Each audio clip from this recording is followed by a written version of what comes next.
which we're gonna have new forest uploads and creative. You can see the blocks are correct.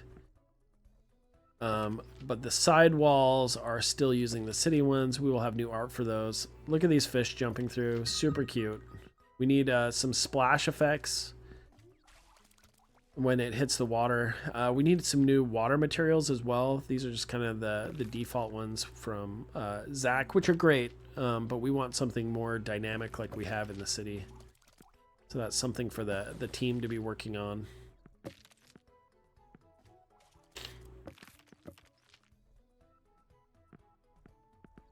Go, let's see if we can jump off a fish. Nope. Those fish really slam me out of the way, which is awesome. Can play with like an indicator of when they're gonna hop up. They do have a really cool glub glub sound.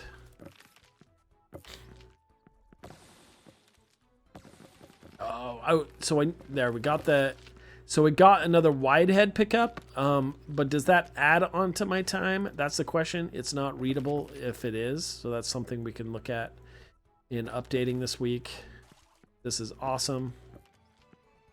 The handy part about doing these playthroughs, just to give you a glimpse of what I do, I just talk. It's called the think aloud method. So while we're designing or just playing, I just talk. And the beautiful thing about recording it is that you then have the recording of everything you've said. But now let's couple that with technology. Because not only do I not have to write it all down, but I can just say whatever I want. But now with technology, I can now grab a transcript of this whole playthrough and run it through AI and ask it to make a list of everything I've talked about. So it's not creating new data. It's just using AI as a tool, which is the way it should be. It shouldn't take place of your creativity. But if it helps you do something like manage tasks or give feedback to the team, that's where, in my opinion, it's really shines, because it's using my feedback and my information. Oh, this feels cool. Look how they're like shooting off to the side when you move. I don't think it did that before, but I love it. It's like at the angle of whatever block he's angled at. That is cool. That's a new update. For some reason, the score is way better on the forest mode. I think it may be because the starting blocks are so much lower. See, if I now had my rocket pickup, that would be super handy here. But that's the nice part, is I can just play, give my thoughts on the full playthrough of the game, and then really quickly add those, create notes based on that. And so that's what I will be doing after this playthrough. I'm going to be compiling all the notes from the playthrough that I can then use to give tasks and feedback during our team stream meeting today, which is super awesome. And then maybe next week I'll talk about my task and somewhat the team's tasks are, be a little bit more open with that. One of the things is on my task list to do, which I haven't fully set up yet, is to set up an email list too. And that will have more in-depth information on the live stream, or sorry, on the development process.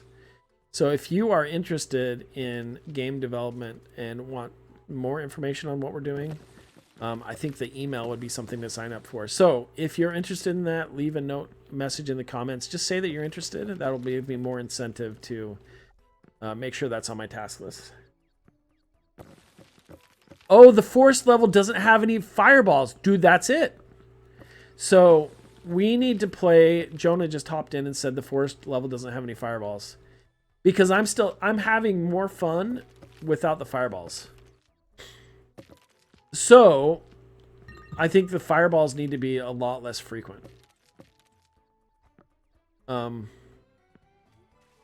lot less frequent, and maybe deal more damage. Oh. Okay, so if they were, and this could change from level to level though, Jonah. This is great. I have someone in here talking with me. And I've probably mentioned this before, but if the fireballs in each level had a different effect, but if when they hit, they like really explode and take in an area of effect, so it could take out potentially 3 to 6 blocks when it blasts, and we had them in far less frequently, and made it way more important that you send those back up, that would be awesome. The other option we could do is to have minor fireballs and big fireballs. So we could do more frequent ones, but they do less damage. Like they just start cracking it and breaking it instead of busting it out entirely. And then we have larger ones that come down that just have an awesome area of effect and really blow a hole. Blow a hole down below or blow a hole up above. And if you can send those back up, that will exponentially increase your combo meter by sending those back up. And it's a big, devastating damage when they hit. I want to make that decision. And we'll now spawn more as time goes on. I think I want to add that to the task list. To add 2 different types of fireballs. And then make them way less frequent. Because this is fun. Now it's kind of like boring in this section. But this is that same thing. Maybe just that change you made, Jonah, before you go and make this additional change. Let's test the change you made where they're less frequent at the beginning.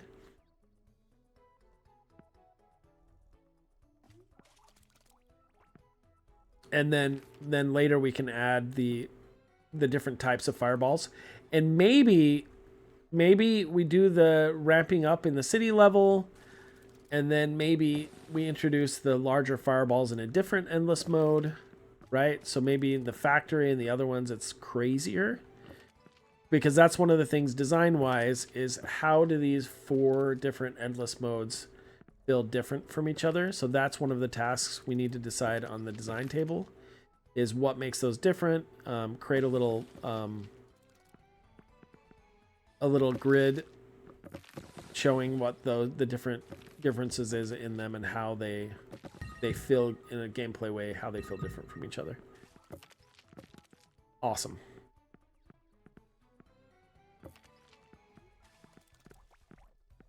But yeah, so this is the nice thing. Even though it's slow, I forget that we have the timer going down. So this is something I think Pierre could look at music-wise when it gets down to like 30 seconds or 60 seconds, changing the music. And maybe even a heartbeat in the background. There's like thump, thump, thump, thump. Or tick-tock, tick-tock. We've been watching that time travel show on Netflix called Dark. And it's all about time and time travel, but one of the characters is always saying tick-tock, tick-tock. So some kind of tick-tock to indicate that the time is changing.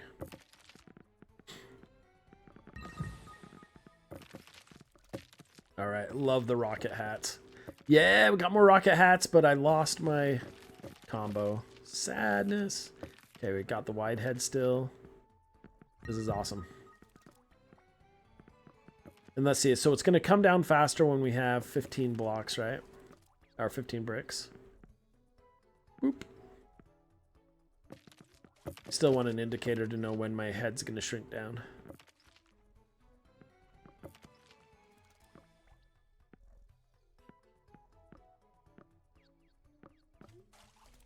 Now it's shrunk. Burp, burp, burp, burp. I love this. I love toggling him. Like, you don't need it for the gameplay, but like toggling his head around just feels cool.